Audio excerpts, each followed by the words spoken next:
Hey everybody, Caleb Dennison here, and today I guess you could say I'm the meat in an OLED TV sandwich. That's right, today we are comparing the LG C8 OLED from last year to the LG C9 OLED from this year. So it happens every year. New TVs come out, but the year prior TVs are still out there and they cost a lot less money. Which one should you get? Well, we're going to take a look at the differences between these two TVs because unlike in years past, there's actually some pretty significant differences going on here. So we're going to take a look at what those differences are, and then we're going to try to answer that question, which one should you get? Okay, so as a reminder, we have the 2018 C8 OLED 65-inch on the left, and on the right, we have the newer C9 OLED, which just came out. And you're gonna find that there's a bit of a price disparity between the two. Let's start in terms of differences with something that we can see right off the bat, and that would be the stand. This stand protrudes quite a bit more than the C9 does. It still has downfiring speakers and uses the stand to sort of wave guide the sound out toward the listener.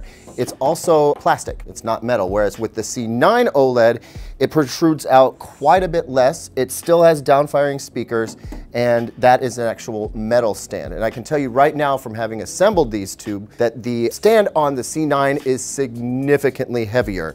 It's got a lot of ballast in the back, and that makes for a slightly more stable TV, although they're so thin that if you do push them, either one of them is going to wobble a little bit.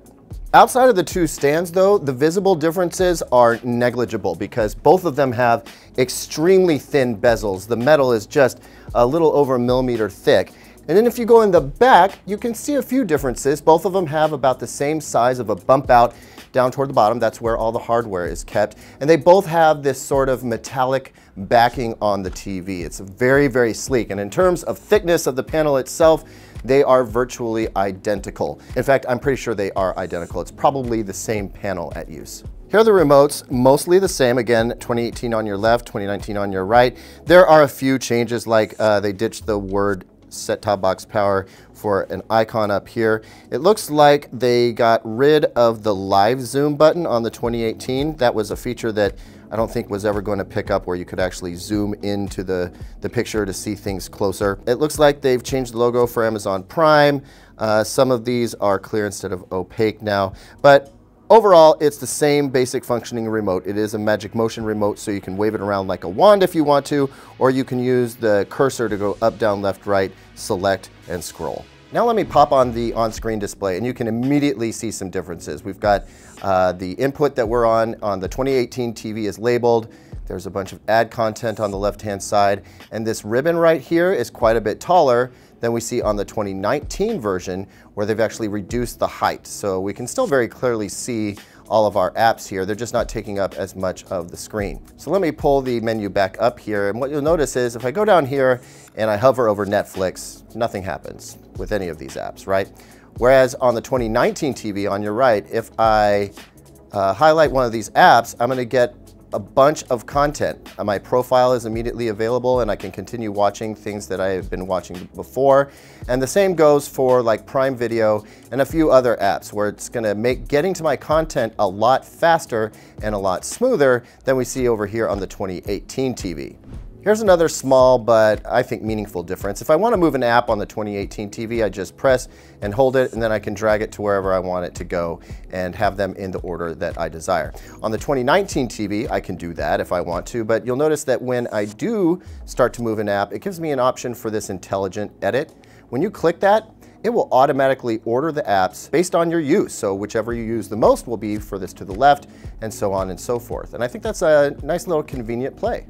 One more little thing, if you press the settings button, you'll notice that the options are on the right of the 2018 TV and on the left of the 2019. All of the same picture presets are available though. It's essentially the same interface outside of what I showed you before. One last thing I want to show you on the 2019 model is this home dashboard that you can get to from the main ribbon. This allows you to manage your inputs, rename them if you didn't like it auto-detecting your equipment, which it does very well, by the way.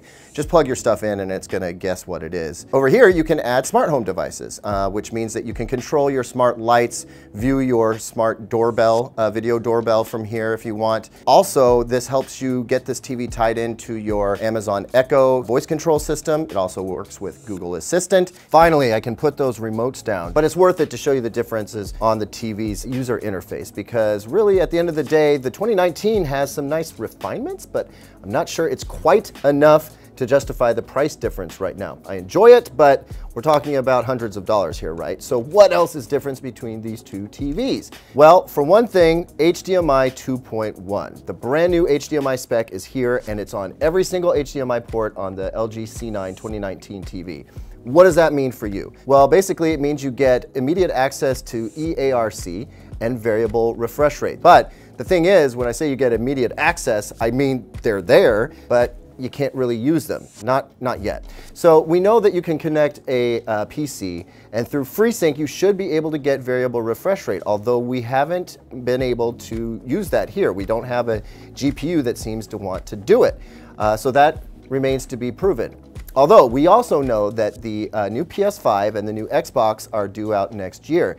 And when they come out, they're going to support variable refresh rate. And that's really meaningful for gaming. In fact, it makes this 2019 C9 OLED that much closer to a gaming monitor than any TV we've seen in the past. And that might be a big deal to you. Also, EARC allows for completely uncompressed audio to go back down the HDMI pipeline. So if you use an AV receiver or a really high-end soundbar and you want the best possible sound quality, EARC makes that possible. Plus, there's some other cool control tweaks and communication going back and forth between components that is enabled with HDMI 2.1.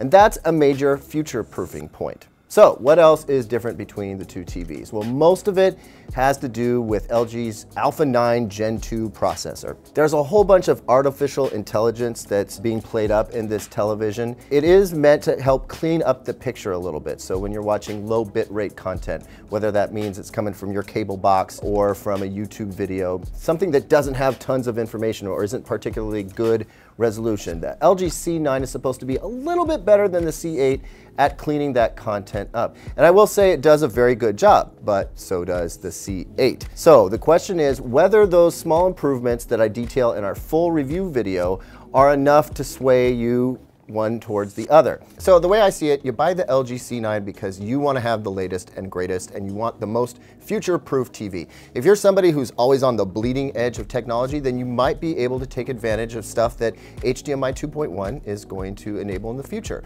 Plus, you get the advantage of a sleeker stand and a nicer user interface. The picture quality, though, for the most part, is very comparable to the C8. So unless you need all that fancy stuff, I say buy the C8 to save a little bit of money. It's still an absolutely astounding TV. Really, no matter which way you go here, you are going to be thrilled with the end product.